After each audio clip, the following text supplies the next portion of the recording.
Paul and Barnabas do they mission? Let's begin listening.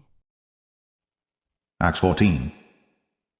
And it came to pass in Iconium, that they went both together into the synagogue of the Jews, and so spake, that a great multitude both of the Jews and also of the Greeks believed. But the unbelieving Jews stirred up the Gentiles, and made their minds evil, affected against the brethren. Long time therefore abode they, speaking boldly in the Lord, which gave testimony unto the word of his grace, and granted signs and wonders to be done by their hands. But the multitude of the city was divided, and part held with the Jews, and part with the apostles. And when there was an assault made, both of the Gentiles, and also the Jews with their rulers, to use them despitefully, and to stone them, they were ware of it, and fled unto Lystra and Derbe, cities of Lycaonia, and unto the region that lieth round about. And there they preached the gospel. And there sat a certain man at Lystra, impotent in his feet, being a cripple from his mother's womb, who never had walked. The same heard Paul speak, who steadfastly beholding him, and perceiving that he had faith to be healed, said with a loud voice, Stand upright on thy feet. And he leaped and walked.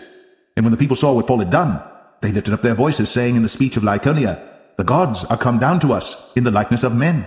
And they called Barnabas Jupiter, and Paul Mercurius, because he was the chief speaker. Then the priest of Jupiter, which was before their city, brought oxen and garlands unto the gates, and would have done sacrifice with the people, which when the apostles Barnabas and Paul heard of, they rent their clothes, and ran in among the people, crying out, and saying, Sirs, why do ye these things? We also are men of like passions with you, and preach unto you, that ye should turn from these vanities unto the living God, which made heaven, and earth, and the sea, and all things that are therein, who in times past suffered all nations to walk in their own ways. Nevertheless he left not himself without witness, in that he did good, and gave us rain from heaven, and fruitful seasons, filling our hearts with food and gladness.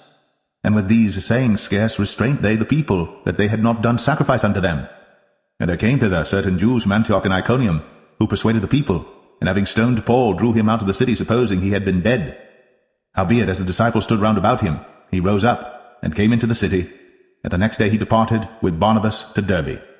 And when they had preached the gospel to that city, and had taught many, they returned again to Lystra, and to Iconium and Antioch, confirming the souls of the disciples, and exhorting them to continue in the faith, and that we must through much tribulation enter into the kingdom of God. And when they had ordained them elders in every church, and had prayed with fasting, they commended them to the Lord, on whom they believed.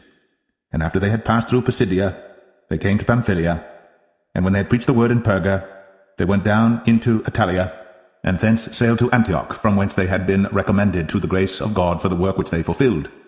And when they were come, and had gathered the church together, they rehearsed all that God had done with them, and how he had opened the door of faith unto the Gentiles. And there they abode long time with the disciples. Acts 14 records the last part of Paul's first missionary journey. Paul traveled with Barnabas preaching the gospel of Jesus at the following locations: Iconium, Lystra, Derbe, Antioch, Turkey, Pisidia, Pamphylia, Perga, Italia, and Antioch of Syria. The first journey began in Acts 13:1. These men traveled to different places, and they were on foot or the road on a horse. God was doing work in these people's lives. This story is a blessing. We can let God lead us in life. He can guide our way to go. God will give us strength to do what He called us to do. God will finish the work He started. Let's keep listening to the work of Paul and Barnabas.